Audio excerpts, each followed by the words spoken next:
Сәлеметсіздер ме, құрметті көрермендер? Бүгін міне сіздермен бірге осындай керемет рожки мен салат деп айтайыншы енді.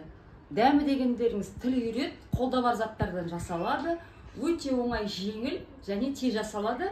Міндетті түрде жасап көріңіздер, менімен бірге болыңыздар. Каналдың басынан аяғына шейін көресіздер, өте дәмді болып шығады. Онда біз рожкиін пісіріп алайық. Суымызды алдын ала қайнатып қойдық. Бисмилла. Рожки қандай болса да бәрібір жуан болсын, жіңішке болсын, менде үйде осындай бар екен. Осындай мен жасайын деп жатырмын. Бір 10-15 минуттай суда пісіріп аламыз. Сосын бір қасықтай шай қасықпен тұз саламыз. Бірақ сіздер бақылаңыздар өздеріңіз. Енді осыны 15 минутта баяу отта пісіріп аламыз. Рожкеміз дайын болды. 12 минутта енді сүзіп алайық. Суын әбден сарқып сүзіп алыңыздар да. Болса қайнаған сумен шайып жүруге болады, болмаса салқындатып кішкене шамалап аздап салқындатып алыңыздар.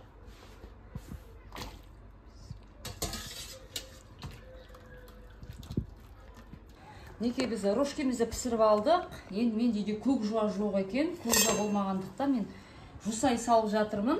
Егер де көк жуа болса, көк жуа да салыңыздар. Болмаса енді мына екеуін біреуін саласыздар ғой, қайсысы бар соны салыңыздар. Мен көк жуа болмағасын жусай салып жатырмын енді. Онда дәмі жақсы, кішкене түс береді, дәмі әдемі қылады. Енді қолда не бар, соны сала беріңіздер. Осылай уақтап тұрып, қазір рожкемізді саламыз. Уақтап тұрып алды, бисмилла деп рожкеміздің үстіне саламыз. Енді өздеріңіз білесіздер, жаңағыдай укроп, петрушка да салуға болатын шығар. Енді оған менде мынандай консервада балық холодильникте балалар өткенде біз жоқ кезінде осындай алған екен. Мен енді азық кетпесін деп, ешкім жемейміз деп жатыр. Уже жегіміз келмейді деп. Сосын мен қалып қоймасын деп, осындай бір өзімізге, үйде ешкім жоқта, өзімізге осындай бір тамақ жасайын деп жатырмын. Піскен рожкенің үстіне саламын. Қазір кішкене езіп. Өте керемет балық екен. Екеу қалған екен. Біреуін мен өзім кешелері жедім. Өте жақсы, дәмі де жақсы. Енді осыны кішкене езіп, жаңағы рожкемізбен үстіне саламыз. Иісі әдемі керемет. Кәдімгі үлкен әдемі балық екен ішінде. Енді осыған біз мынандай кукурузымыздың суын ағызып дайындап алдық. Бисмилла деп кукуруз саламыз.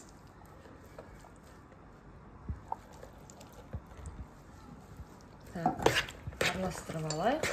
Бұл енді текке қалмасын деп бір жағынан сосын мынау рожкемен әдемі келетін сияқты. Осылай жасап жегіміз келіп жатыр. Біз енді осыған мен кішкентай ғана, мынандай кішкентай азғантай ғана сыр қосып жүргім келіп тұр. Мен өзім ойлап тауып жатырмын, бұны енді бір жерден қарап нетіп жатқаным жоқпын. Қоспасаңыздар да болады, бірақ мен азғантай ғана осылай уақ үпкіштен өткізіп кішкентай қосқым келіп тұр. Мүмкін бұл да бір дәм беретін шығар, өзін ғана жемейік деп. Бұл жетіп қалатын шығар, қалғаны қала берсін. Азғантай сырымыз. Болмаса қоспай қойыңыздар. Менде үйде қолда бар, сосын қосып жатырмын. Сосын мен кішкене түрі кішкене разноцветный әртүрлі болсын деп, мындай кішкентай менде морковь қалған тамақтан, осында кішкентай күштен кішкентай ғана қып бетіп, үлкен болса тісімізді тағы өтпей қалар ғой деп, мындай кішкентай күштен жай түс берсін кішкене деп салып жатырмын. Зияны жоқ. Жетіп жатыр. Көрдіңіздер ме, кішкене түсін келтірді. Енді осыны енді құрғақтай жемейік деп, осылайда жеуге де болатын шығар мүмкін. Мен енді кішкене жегенде сіңімді болсын деп, осылай жесеңіздер, осылайда жеуге болады. Мен кішкентай ғана 2-3 қасықтай майонез қосайын деп отырмын. Бисмилла. Бисмилла. Өте тойымды тамақ болатын сияқты, көп болса нансыз жейсіздер. Енді осын жақсылап, араластырмастан бұрын айтқандай, біз кішкене тұзымызбен рожкиға пісіргенде мен тұз салдым, кішкене салқындатып алдым. Егерде асықсаңыздар, сумен шайып жүруге болады. Кішкентай бұрыш қосып жүрейін, қара бұрыштан.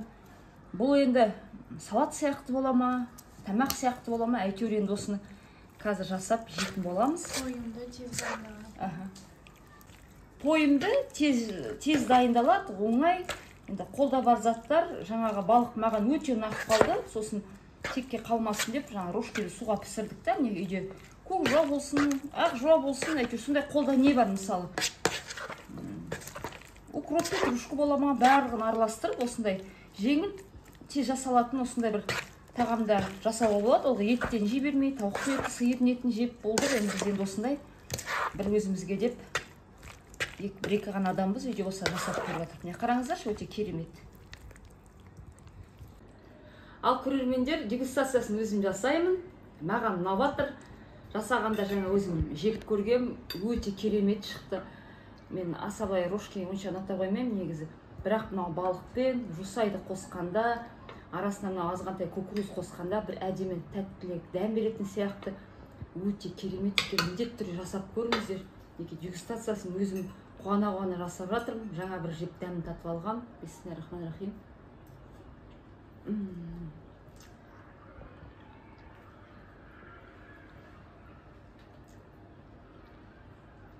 Өте керемет. Майонезінде дәмі шықпайды. Артық ешқандай дәмі жоқ. Балықтың дәмі мен жусайдың, рожкидің дәмі әдемі бір-біріне сәйкес келіп тұр. Осы мен рецептімен жасап көрсеңіздер, маған рахмет айтасыздар. Тез жасалады, оңай, жеңіл және де майлы емес. Міндетті жасап көріңіздер. Ал құрметті менің көрермендерім, осындай қазірде бір 10-15 минуттың ішінде осындай асыққанда жасалатын керемет тағам дайын болды. Міндетті түрде жасаңыздар, маған лайк басыңыздар, подписка жасаңыздар. Келесі кездескенше сау болыңыздар.